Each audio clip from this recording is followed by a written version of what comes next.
తెలుగులో అద్భుతమైనటువంటి సామెతలు ఉన్నాయి. మింగ మెతుకులేదు మీసాలకు సంపెంగ నూనె, తన దూర కంతలేదు మెడకొక డోలు, తలకు మించినటువంటి భారం.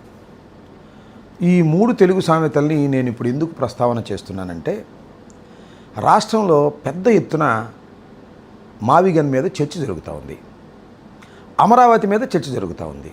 తెలుగుదేశానికి సంబంధించినటువంటి మీడియా ఛానల్స్ కానీ సోషల్ మీడియా కానీ మావిగన్ని ట్రోల్ చేసేటటువంటి కార్యక్రమం కూడా పెద్ద ఎత్తున చేస్తున్నారు. మంచిదే, చేసుకోనండి, అభ్యంతరం ఏం లేదు. కానీ మావిగన్ అనేది చాలా పెద్ద ఎత్తున చర్చ జరుగుతూ ఉంది.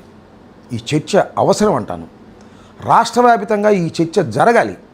ఇప్పుడే కాదు, ఇంకా 3 సంవత్సరాల పాటు ఈ చర్చ జరుగుతూనే ఉండాలి. అలా చర్చ జరిగినప్పుడే వాస్తవాలు వెలుగులోకి వస్తాయి.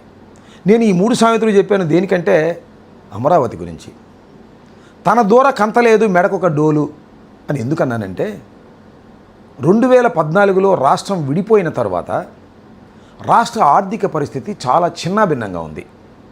కేంద్ర ప్రభుత్వం మీద ఇచ్చే ఫండ్స్ మీద ఆధారపడవలసినటువంటి పరిస్థితి ఏర్పడింది. అలాంటి పరిస్థితుల్లో నారా చంద్రబాబు నాయుడు గారు ముఖ్యమంత్రి అయ్యారు. ఆయన చేసిన పెద్ద తప్పు రాష్ట్రాన్ని ఒక 25 సంవత్సరాలు వెనక్కి తీసుకుపోయింది. అదేమిటంటే, గ్రీన్ ఫీల్డ్ సిటీని నిర్మించాలని చంద్రబాబు నాయుడు గారు భావించటం. అంతకుముందు చాలా రిపోర్ట్స్ ఉన్నా అవన్నీ పక్కన పెట్టేసి అమరావతి ప్రాంతాన్ని సెలెక్ట్ చేసుకొని గ్రీన్ ఫీల్డ్ సిటీగా నిర్మించాలని భావించి దాని మీద చాలా పెట్టుబడి పెట్టారు. అదేమంటే సింగపూర్ అన్నారు, మలేషియా అన్నారు, ఏదేదో చిత్రాలు చూపించారు. కానీ 5 సంవత్సరాల్లో ఏదీ పూర్తి కాలేదు. ఆయన ఓటమి పాలయ్యాడు. ఇది ఖచ్చితంగా ఈ సామెతలకు వర్తిస్తుంది. తలకు మించిన భారం తెలుసు కదా మీకు. మనకు ఎంత తల బరువు మోస్తామో అంతే ఎత్తుకోవాలి. అంతకన్నా ఎత్తుకుంటే ఏమైంది, మెడలు ఇరిగిపోతాయి. ఇది కూడా అదే పరిస్థితి. ఈ రకంగా చాలా దుర్మార్గంగా చంద్రబాబు నాయుడు గారు ఆలోచించారు. తెలిసి ఆలోచించారో తెలియక ఆలోచించారో తెలియదు.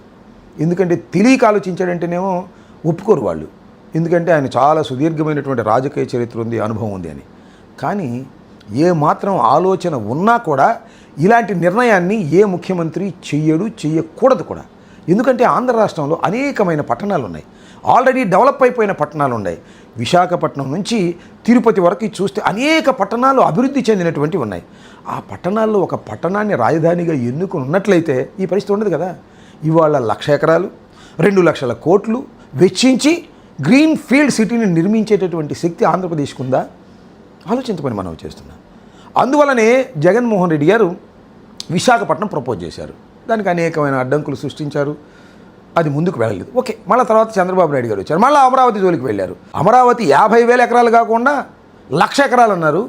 అప్పులు తీసుకొచ్చి రాష్ట్రాన్ని ఊబిలో దించేటటువంటి కార్యక్రమం వాళ్ళు చేస్తున్నారు.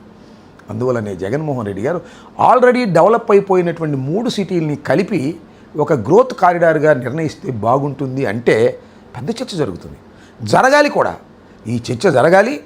అమరావతి నిర్ణయం చాలా తప్పు అనేటువంటి వాస్తవాలను ప్రజల దగ్గరికి చేరాలి, తెలుసుకోవాలి అని నేను భావిస్తున్నాను. నేను చెప్తున్నాను ఒకటి, ఇప్పుడు చెప్పాను, మొన్న చెప్పాను. మావిగనే ఆంధ్రప్రదేశ్ అభివృద్ధి మంత్రం తప్ప అమరావతి కాలేదు.